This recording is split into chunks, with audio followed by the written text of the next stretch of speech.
Hi guys, how are you today? Welcome back to my channel Adventures in America. If you are new to my channel, my name is Jocelyn and I'm a dual citizen of the United States and the Philippines. Before we get started, please like this video, and if you haven't subscribed to my channel, please subscribe and hit that notification bell. I always welcome new subscribers. If you recently traveled in the Philippines, please post your travel experience and tell us what you think about the travel restrictions.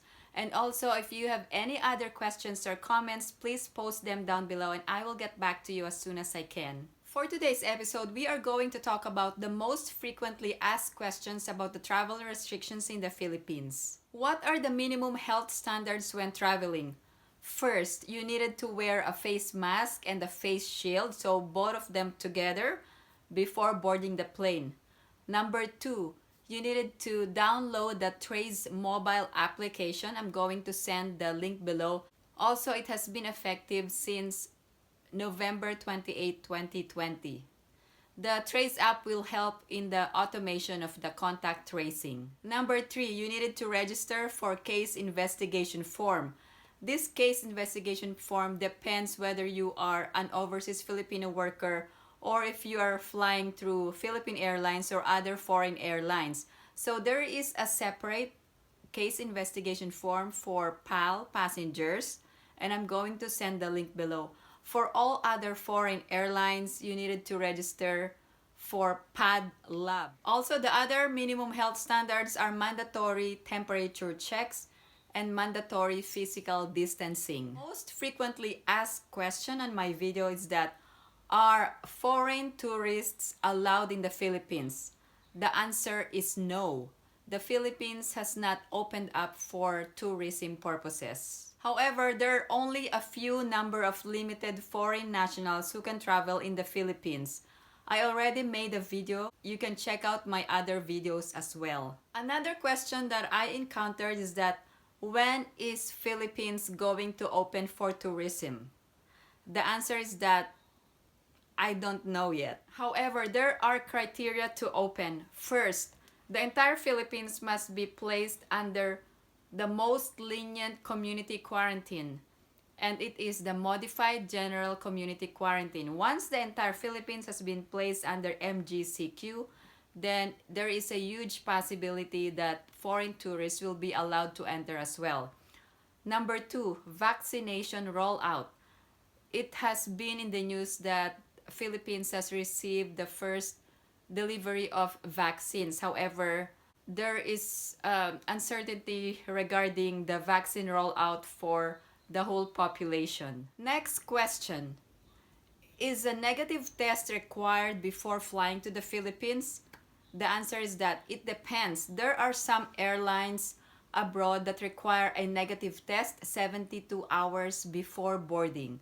So if your airline requires you to have a negative test before boarding, and sometimes in other countries it is free, then go ahead and get that negative test.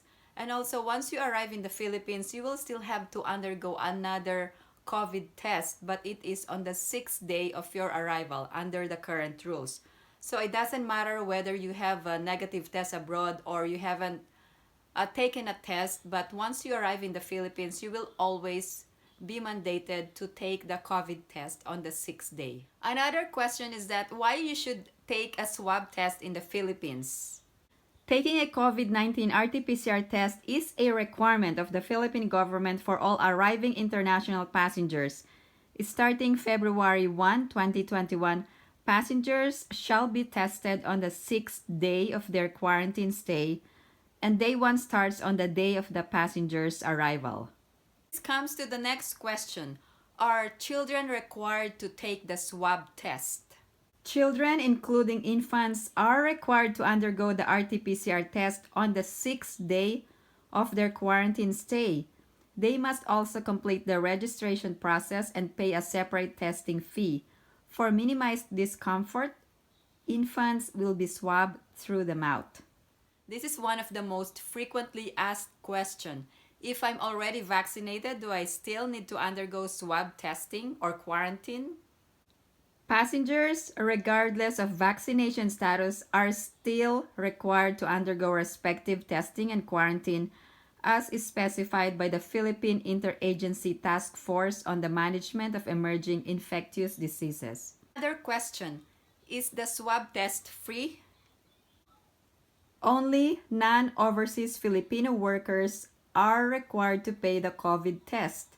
The test is free for overseas Filipino workers, whether they arrive in Manila, Cebu, or Clark. For non-overseas Filipino workers arriving in Manila, the test fee is 4,000 pesos, and payment can be made via cash, card, Alipay, WeChat Pay, GCash, and PayPal. Currency exchange booths are available inside the terminal. For non-overseas Filipino workers arriving in Cebu, the test fee is 4,100 pesos. Payment can be made via cash, either in Philippine pesos or US dollars, or credit card, Visa. Currency exchange booths are available inside the terminal. For non-overseas Filipino workers arriving in Clark, the test fee is 4,000 pesos. Payment can be made in cash, and currency exchange is available at the terminal. Next question. What can I do during my quarantine at the hotel? We encourage everyone to stay safe by staying inside their rooms and while waiting for their scheduled test and release of results. Certain facilities of your hotel may be open or closed depending on their quarantine and safety protocols. Also, there were questions that were posted asking if the hotels would allow the passengers to pick out their food outside the room or get it from a restaurant. I'm not sure if all hotels will require you or allow you to get your own food, or if you can request it to be delivered, there might be extra charges for those services. So it really depends on the hotel protocols. Okay, the next question is that can families who travel together stay together in one hotel room? And also there are questions about married couples or engaged couples. So let's find out the actual rule on this. In compliance with Philippine regulations, only one person is allowed per room, except the following: families with minor children below 18 years old. If the family has 2 or more adult members, only one adult can stay with the minor children. Also, a person with disability and his or her companion, only one adult companion is allowed. And travelers with medical emergencies. Engaged and married travelers are not allowed to stay together in one hotel room. A waiver for special cases is available upon arrival for other exemptions not stated above, subject to the approval of the Philippine Bureau of Quarantine. How many days are required to be pre-booked for quarantine before the swab test? The rules require that you needed to pre-book at least 7 nights. And also you needed to shoulder the expenses for these quarantine facilities. And these facilities must be accredited by the Bureau of Quarantine or the Department of Tourism. Now, what are the requirements while on quarantine? First, you needed the airline or bus ticket. Another is the acceptance letter from the local government unit of your final destination. And the third one is a travel pass or authority from the Philippine National Police. Also, after your first 7 days and you get a negative test, now you needed to report to your local government unit. And the delay in reporting can be grounds for you to be subjected to another 14 days of quarantine. So upon arrival at your destination, report to your barangay health officials. And now you can proceed with your home quarantine. Thank you guys for watching, and if you like this video, please give it a big thumbs up. And if you haven't subscribed to my channel, please subscribe and hit that notification bell. And I hope to see you in my next video.